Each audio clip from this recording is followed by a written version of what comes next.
नमस्कार।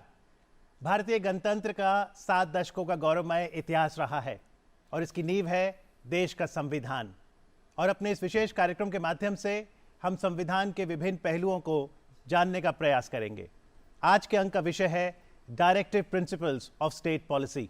और इस विषय पर बातचीत के लिए यहाँ दिल्ली दूरदर्शन के स्टूडियोज में मेरे साथ 3 जजेस मौजूद हैं। आइए उनका परिचय आपसे कराऊं। हमारे साथ हैं श्री कंवलजीत अरोड़ा। नमस्कार। आप मेंबर सेक्रेटरी हैं Delhi state legal services authority से जी। हमारे साथ हैं गौतम मनन जी। नमस्कार Gautam ji, special secretary Delhi state legal services authority से। और साथ ही स्वागत करना चाहेंगे विनोद कुमार मीना जी का। आप सेक्रेटरी हैं district legal services authority waste district Delhi से। आप तीनों का स्वागत है। साथ ही हमारे साथ युवा ऑडियंस भी है, आप सभी का भी हार्दिक अभिनंदन। Thank you very much for coming. Kanwaljit ji, आपसे शुरू करूंगा। फंडामेंटल राइट्स, फंडामेंटल ड्यूटीज की बात होती है तो सबसे पहले तो यही बताइए कि directive principles of state policy क्या है? देखिए, जब हम आज़ाद हुए तो आज़ाद होने के बाद सबसे पहला डॉक्यूमेंट जो हमने अडॉप्ट किया वो हम सब सिटीजन्स ऑफ इंडिया ने अपने आप को दिया, that was constitution of India. हाँ जी।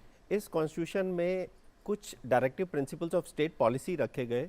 ये गाइड करते हैं जो भी हमारी गवर्नमेंट है उनको कि वो किस तरीके से सोसाइटी में पनप रहे, जितना भी जैसे इकोनॉमिक पुअर कंडीशंस हैं तो सोशियो इकोनॉमिक कंडीशंस को अपलिफ्ट करने के लिए कुछ प्रिंसिपल्स जिनको हम गाइडिंग प्रिंसिपल्स कह सकते हैं वो उनको फॉलो करें ताकि गुड गवर्नेंस हो सके हमारे कंट्री। तो जब हम कहते हैं स्टेट, यानी इसमें दोनों केंद्र और राज्य सरकार शामिल है? डेफिनेटली इसमें स्टेट और केंद्रीय सरकार दोनों के लिए ये directive principles of state policy equally apply करते हैं जी। तो आखिरकार कौन से प्रिंसिपल्स हैं ये और कौन से आर्टिकल्स हैं जो डायरेक्टिव प्रिंसिपल्स की बात रखते हैं?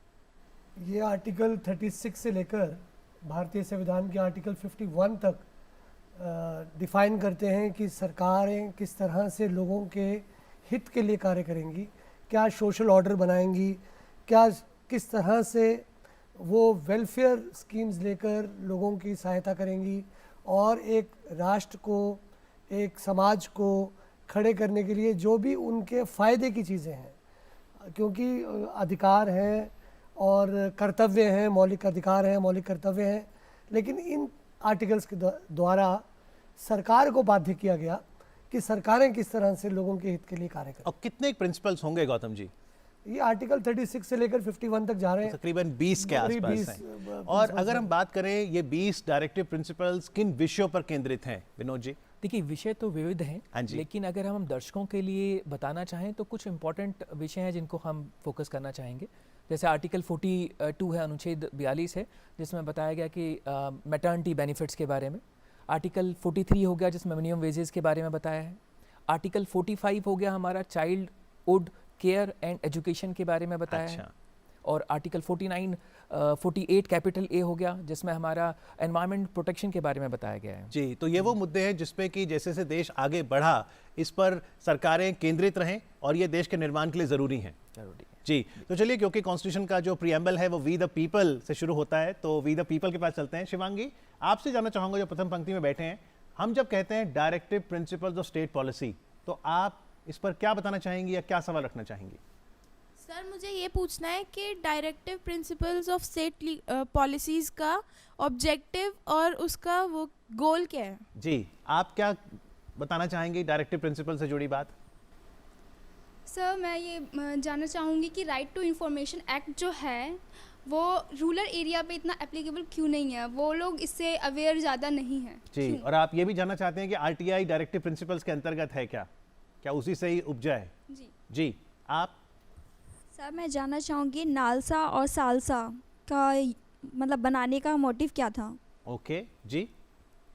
सर, मैंने कहीं स्टेटमेंट पढ़ी है कि राज्य के नीति निर्देशक जो सिद्धांत है वो एक ऐसा चेक है जो बैंक के सुविधा अनुसार अदा किया जाएगा। ये मैंने पढ़ा था, टी.के. शाह जी ने बोला था। ऐसा क्यों बोला था उन्होंने? अच्छा, चलिए, सबसे पहले तो क्योंकि नालसा और सालसा की बात हुई है तो नेशनल स्तर पर और स्टेट स्तर पर जो लीगल सर्विसेज अथॉरिटी है इसके उद्देश्यों को कैसे समझें? आपने बिल्कुल सही कहा। ये directive principles of state policy में जो आर्टिकल 39A है, अच्छा, that was incorporated to put a positive obligation on the state कि स्टेट ऐसी लेजिस्लेशन लाए जिससे equality of opportunity should be granted to each and every person. तो इसके लिए इसके तहत में एक लीगल सर्विसेज अथॉरिटीज़ एक्ट का गठन किया गया। 1987 में ये एक्ट बनाया पार्लियामेंट ने, और इस एक्ट के तहत डिफरेंट अथॉरिटीज़ का, जैसे इन्होंने पूछा कि नेशनल लेवल पे we have national legal services authority और हर स्टेट लेवल पे we have state legal services authority. तो इनका परम उद्देश्य जिसके लिए गठित किया गया वो सिर्फ यही था कि जितने भी हमारे डाउन ट्रॉडन हैं, जितने भी marginalise sections of the society हैं, उनको हम इक्वालिटी ऑफ अपॉर्चुनिटी दे पाएँ, क्योंकि ऐसा देखा गया है कि काफ़ी लोग अपनी पुअर इकोनॉमिक कंडीशंस की वजह से जो उनके साथ गलत हो रहा है उसको वो चुपचाप सहते रहते हैं, which is not good for a better society. बिल्कुल, और इसका मतलब है कि यदि कहीं कोई अन्याय हो रहा है तो हमें भी समझना होगा कि हम अपनी आवाज़ ज़रूर उठाएं। लेकिन एक धारणा है गौतम जी कि अगर मैं कानूनी प्रक्रिया में जाता हूं तो बहुत महंगी है, जटिल है, तो ये जो सेवाएं मिलेंगी, कानूनी सेवाएं, मान लीजिए Delhi state legal services authority से, क्या ये मुफ्त होंगी सभी के लिए?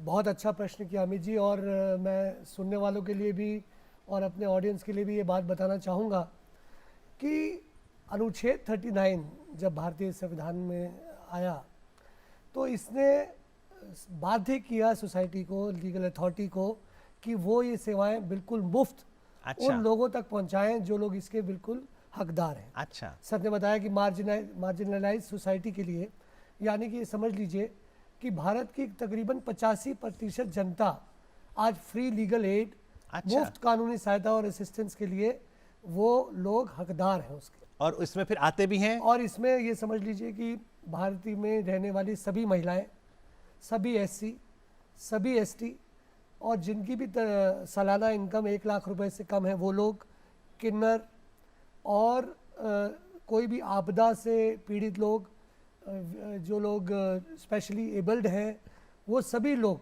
दे are all entitled for free legal. अगर इनमें से इस समय कोई कार्यक्रम देख रहा है और मान लीजिए दिल्ली स्टेट LSA से जुड़ना चाहे, कोई फ़ोन नंबर भी है, हेल्पलाइन नंबर? जी, हमारा एक 1516, एक तो 24/7 यानी 24 घंटे फ़ोन फ्री एकदम हमने लोगों के लिए ये सुविधा दे रखी है, और हम लोग काफ़ी इसमें कॉल्स भी रिसीव करते हैं, और जब भी कोई कानूनी प्रश्न आते हैं तो हम ज़रूर उसको लोगों को सहायता करके उसका जवाब जी, तो ज़रूर आप नोट कर लें, 1516, आसानी से 1516 ये नंबर आप डायल करेंगे तो ये Delhi state legal services authority में लगेगा, और यहाँ पर आप मुफ्त कानूनी सलाह प्राप्त कर सकते हैं। पर जैसे हम कह रहे हैं, Kamal ji member secretary DS LSA और Gautam ji special secretary Delhi state LSA, दोनों सेम संस्था से, लेकिन आपके लिए डिस्ट्रिक्ट लीगल सर्विस अथॉरिटी, तो डिस्ट्रिक्ट स्तर पर भी उपलब्ध है? हाँ जी, देखिए अगर किसी व्यक्ति को कोई कानूनी समस्या आई है तो वो अपने घर से, अगर सेंट्रल में, फॉर एग्जांपल हम इसको बहुत उदाहरण के तौर पे समझते हैं, जैसे राजस्थान का एग्जांपल ले लेते हैं। अच्छा, एक बड़ा स्टेट है, कैपिटल उसकी जयपुर हो गई।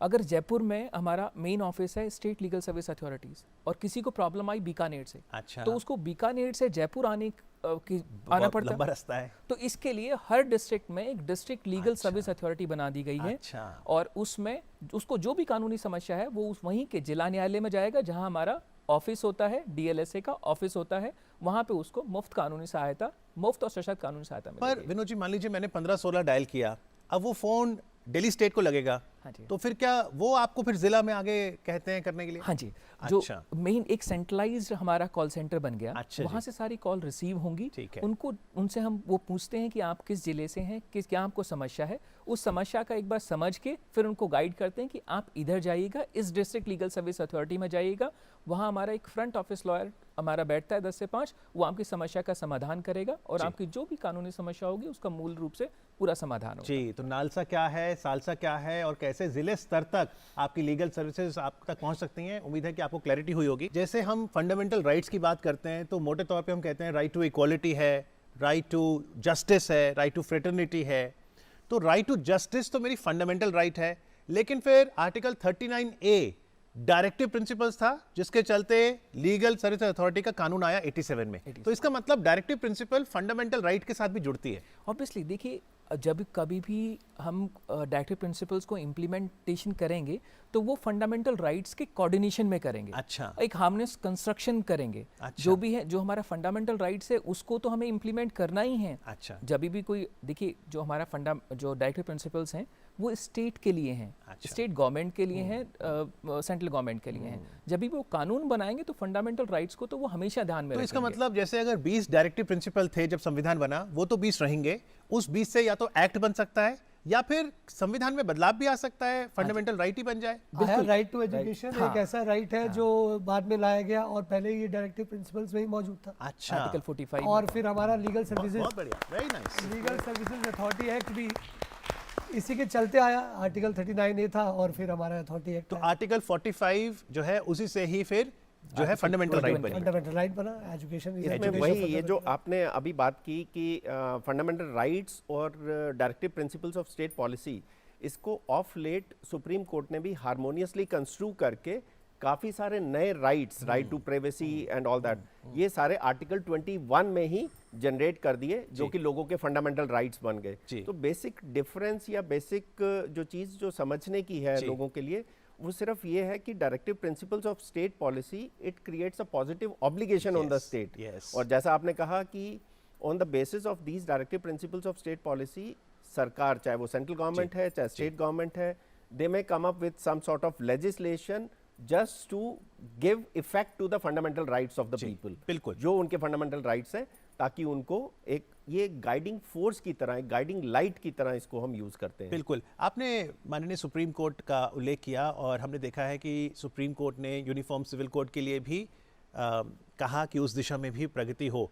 तो यूनिफॉर्म सिविल कोड का उल्लेख भी डायरेक्टिव प्रिंसिपल्स में है? देखिए, definitely directive principles of state policy में इसका उल्लेख है और इसी के तहत जैसा मैंने आपको बताया कि ये directive principles of state policy, they create a positive obligation on the state, right, on state government as well as central government. जी। लेकिन ये एनफोर्सेबल नहीं रखे गए। अच्छा। Directive principles of state policy को इनिशियली जब हमारा कॉन्स्टिट्यूशन हमने अडॉप्ट किया तो इनको हमने एनफोर्सेबल नहीं रखा। अच्छा। जबकि fundamental rights which creates negative से ऑब्लिगेशन ऑन द स्टेट की स्टेट ऐसा नहीं कर सकती। अच्छा। किसी भी लोगों के जो बेसिक राइट्स हैं, जो उनके फंडामेंटल राइट्स हैं, ताकि उनके फंडामेंटल राइट्स उन तक रहें और एक बेसिक जो जिसको बोलते हैं liberty, that cannot be taken away from the individual, which is very personal to each and every citizen of the country। Right। और बाकी जो इसमें इन आर्टिकल्स में 36 से 51 तक जो 20 आर्टिकल्स हैं, हाँ जी, इन आर्टिकल्स में सरकार के ऊपर ये पॉजिटिव ऑब्लिगेशन जरूर है कि इसको वो ध्यान में रखते हुए लोगों की सोशियो इकोनॉमिक कंडीशन को इम्प्रूव करते हुए जितने लेजिस्लेशन ला सकती है वो लाए। बिल्कुल। आरटीआई से जुड़ा एक सवाल भी आया था, तो जब राइट टू इन्फॉर्मेशन की हम बात करते हैं, इसका भी लेना देना डायरेक्टिव प्रिंसिपल्स के साथ है क्या? ऑफ कोर्स, मतलब ये तो सरकारों को बाध्य किया गया कि वो लोगों के लिए कार्य करें। अच्छा। और राइट टू इन्फॉर्मेशन भी इसलिए लाया गया कि सरकारें जो कार्य कर रही हैं उनका लोगों तक इन्फॉर्मेशन पहुंचे। जिस तरह से स्टेट काम कर रही है, जिस तरह से स्टेट ऑफिसेज काम कर रहे हैं, लोगों को अधिकार होना चाहिए कि किस तरह से उनकी कार्य प्रणाली है और कहां तक बात पहुंचे। जी, पर्यावरण बहुत महत्वपूर्ण मुद्दा है, because all of us have got one address, planet Earth, and therefore let's really understand from Vinod ji कि जो इन्वायरमेंट का आपने बताया था विविध विषयों में, उसको लेकर डायरेक्टिव प्रिंसिपल क्या आग्रह करता है? देखिए, जो हमारा अनुच्छेद 48A है वो इसके बारे में बताता है कि हमें एनवायरमेंट प्रोटेक्शन के ऊपर स्टेट गवर्नमेंट को अपना ध्यान रखना है कानून बनाते वक्त। जी। कानून बहुत है, जैसे कि आप एनवायरमेंट प्रोटेक्शन एक्ट ले लीजिएगा, वाइल्ड लाइफ एक्ट ले लीजिएगा, लेकिन जानकारी का अभाव है। देखिए, अभी रिसेंटली हमने देखा दिल्ली में पोल्यूशन से, प्रदूषण से कितनी सफोकेटिंग सिचुएशन हो गई थी, तो उसमें ऑनरेबल एपेक्स कोर्ट को स्टेप इन करना पड़ा और डायरेक्शन देनी पड़ी कि इसको रोकिए। जी। तो अभी भी जानकारी का अभाव है। अगर इंडिविजुअल लेवल पे इसकी जानकारी होगी, लोग इस पे स्टेप्स लेंगे, तो ऑनरेबल एपेक्स कोर्ट को स्टेप इन नहीं करना पड़ेगा। जी। एनवायरनमेंट के ऊपर लॉज बहुत हैं जी, लेकिन if laws can correct the environmental position तो अब तक हो चुकी होती अगर लॉज ही इसका आंसर होते। तो इसका बेसिक रीजन ये है कि हम लोगों को, वी द पीपल जैसा आप बात कर रहे हैं, हमें अपना माइंडसेट चेंज करने की ज़रूरत है, हमें सब जागरूक होने की ज़रूरत है। बिकॉज एनवायरनमेंट को अगर कोई ख़राब कर रहा है तो हम लोग खुद कर रहे हैं। तो लॉज को ये तालियां बता रही हैं कंवलजीत जी कि हम प्रण ले रहे हैं अपने इस विशेष कार्यक्रम में कि नए साल 2020 में हम पर्यावरण संरक्षण के लिए और प्रदूषण को मिटाने के लिए कदम लेंगे. Anybody who's got a solution, innovation solution, very nice, show of hands. Anyone? Any innovation solution? Yes. What will you do? आग वगैरह ये सब जलाते हैं या फिर हम किसी भी जगह कूड़ा वगैरह ऐसे फेंक देते हैं, हमें वो सब नहीं करना चाहिए. हमें पराली भी कई बार बात आती है, हाँ जी किसान सर. मित्र हमारे जलाते हैं. रिस्पॉन्सेज देख के बहुत अच्छा लगा और हम भी अपने स्टेट लीगल सर्विस अथॉरिटी के लेवल पे कम्युनिटी लेवल में जाके जागरूकता फैलाते हैं कि ये इस एनवायरनमेंट को अगर कोई प्रोटेक्ट कर सकता है तो हम लोग खुद कर सकते हैं. somebody from outside, somebody from other planet will not come to help us out from this situation. ये हमारी अपनी क्रिएट की हुई सिचुएशन है और इसमें से निकालेंगे भी हम खुद ही अपने आप. विनोद जी, आर्टिकल 37 हमारा बोलता है, अनुच्छेद 37 बोलता है कि ये जितनी भी डायरेक्टिव प्रिंसिपल्स हैं ये एनफोर्सेबल नहीं है in the court of law.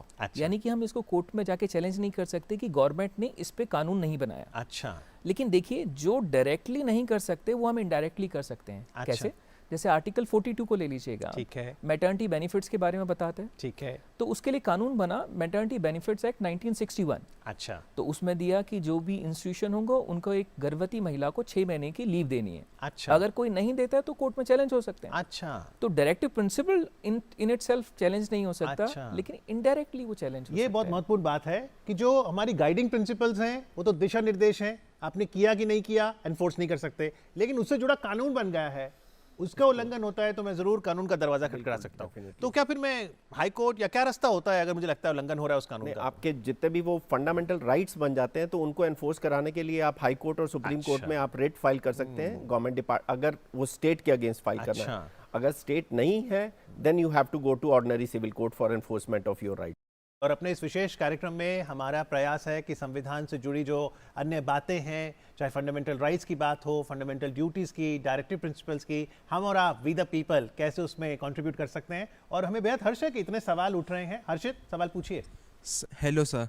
Sir, जैसा कि आपने अभी बताया था कि हम आपसे कांटेक्ट कैसे कर सकते हैं, सर मेरा सवाल ये है कि हम आपसे कांटेक्ट तो कर सकते हैं, लेकिन जैसे कि भारत इतना बड़ा देश है, उसमें बहुत ज़्यादा पॉपुलेशन है, तो फिर भारत की आधी जनता को ये भी नहीं पता कि ऐसी फ्री लीगल एड भी प्रोवाइड होती है. तो फिर हम उसको मतलब भारत की जनता को जागरूक कैसे करें उसके बारे में? अपने फेसबुक में आज मैसेज डालेंगे क्या? हर्षित ट्वीट करेंगे? Yes sir. क्या उसका प्रभाव पड़ेगा? Yes sir. We the people. Yes sir, क्या डायरेक्टिव प्रिंसिपल आर्टिकल 50 के according it is different from judiciary और नॉट? सबसे पहले तो मैं हर्षित के लिए कहना चाहूँगा कि उसने बहुत अच्छा एक मुद्दा उठाया, दैट इज़ रिगार्डिंग अवेयरनेस. किसी भी समाज को सुधारने के लिए जब तक सवाल नहीं किए जाएंगे तब तक जवाब नहीं मिल सकते. बिल्कुल ठीक है जी. और वो सवाल किए जाने के लिए जागरूकता होना बहुत ज़रूरी है. हमारे और आपके जागरूक होने से ये प्रश्न हल नहीं होता.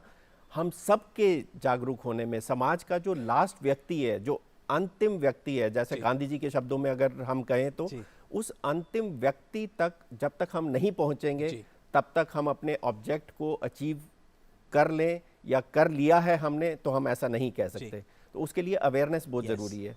तो हमारे पार्ट पे हमारी जो स्टेट लीगल सर्विस अथॉरिटी है, हम डिफरेंट लेवल्स पे 1 to 1 भी और कम्युनिटी लेवल पे जाके, हम स्कूल्स में जाके, कॉलेज लेवल पे जाके लोगों को अवेयर करते हैं कि क्या हमारे राइट्स हैं, क्या हमारे लॉज हैं.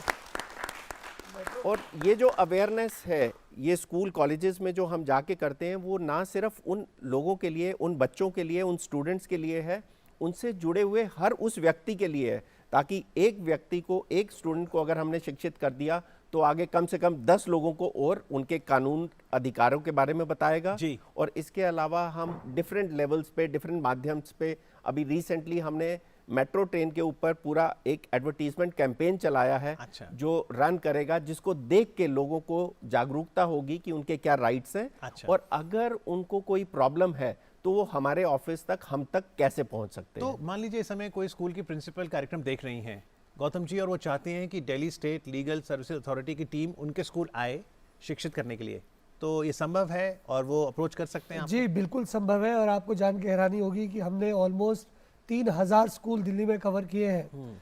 और हम सरकारी स्कूलों में, प्राइवेट स्कूल्स में गए हैं और हमारे जजेस गए हैं और बच्चों से स्पेशल एक्ट ट्रैफिक लॉज के बारे में, अच्छा, पॉक्सो एक्ट के बारे में, अच्छा, सेक्सुअल ऑफेंसेस के बारे में, जो आजकल काफ़ी हमने सुना है कि इस तरह से इंसिडेंट्स होते हैं।